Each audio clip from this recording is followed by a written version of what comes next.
Does the doctrine of the Trinity break the rules of transitivity of identity? This is an interesting question. What is the law of transitivity of identity? The law of transitivity of identity is a law that says if A is equal to B and B is equal to C, then A is equal to C. For example, if Alex is the speaker in this video, and the speaker in this video is Amanda's cousin, then Alex is Amanda's cousin. Now, in regards to the Trinity, it is said that if the Father is God, and God is the Son, then the Father is the Son. How is the Trinitarian to respond to this objection?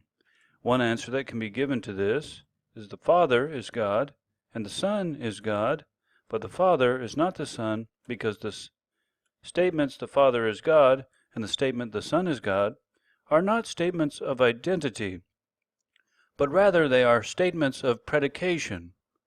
Now, what does this mean? Well, a statement is a sentence that is either true or false.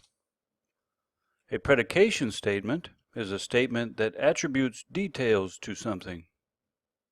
For example, this apple is red, this apple is juicy, this apple is delicious, this apple is round.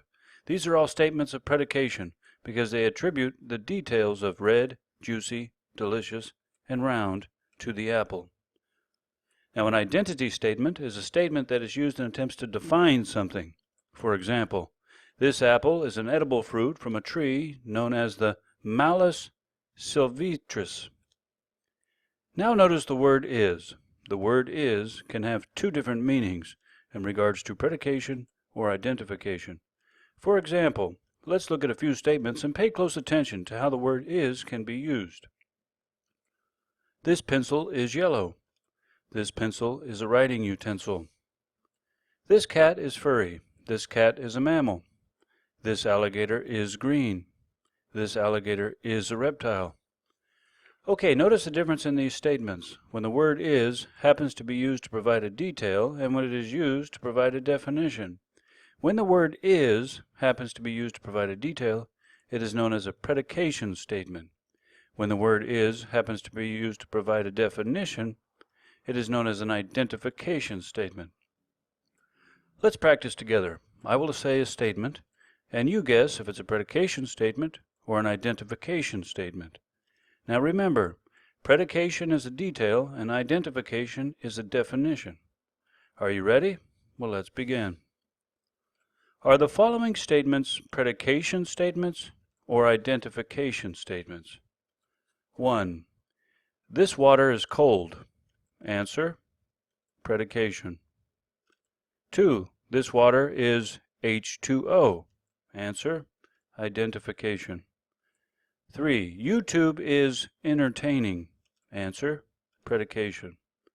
Number 4. YouTube is a video platform accessible by the internet. Answer: identification. 5. My computer is old and slow. Answer: predication. Number 6. My computer is a mechanical device that can make calculations. Answer: identification.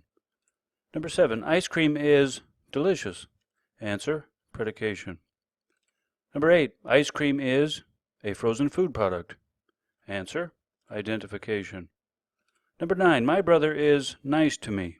Answer: predication. Number 10. My brother is a human being. Answer: identification. Very good. Now that you have an understanding of the difference between the statements of identification and the statements of predication, let us examine the answer provided by the Trinitarian to the above objection. Now, the Trinitarian can make the following identification statements or definitional statements. 1. The Trinity is God. The Father is a member of the Trinity. The Son is the member of the Trinity. The Holy Spirit is a member of the Trinity. Okay, very good. The Trinitarian can make the following predication statements or detail statements. The Father is God. Number 2, the Son is God, or the Holy Spirit is God. So, an identification statement or definition of what the Father is would be that the Father is a member of the Trinity. Now, predication statement, or detail about what the Father is that the Father is God. God is the Trinity, and the Father is a member of the Trinity. Okay, very good. So to recap on what we've learned is that one possible answer the Trinitarian can give to avoid breaking the law of transitivity is to say that God is the Trinity. What is God? God is the Trinity. A definition of God is that God is the Trinity. Now, the Trinitarian can also say that the Father is God, the Son is God, and the Holy Spirit is God, because they are each members of the Trinity, which is God. For example, you can say that the boss is the person in charge. Who's the boss? The person in charge. Now, you can also say that John is the boss, Jack is the boss, and Stephanie is the boss. I hope you liked this video. Thank you so much for watching. Please be sure to see our other videos. Your questions and suggestions are welcomed. Please post them in the comments below.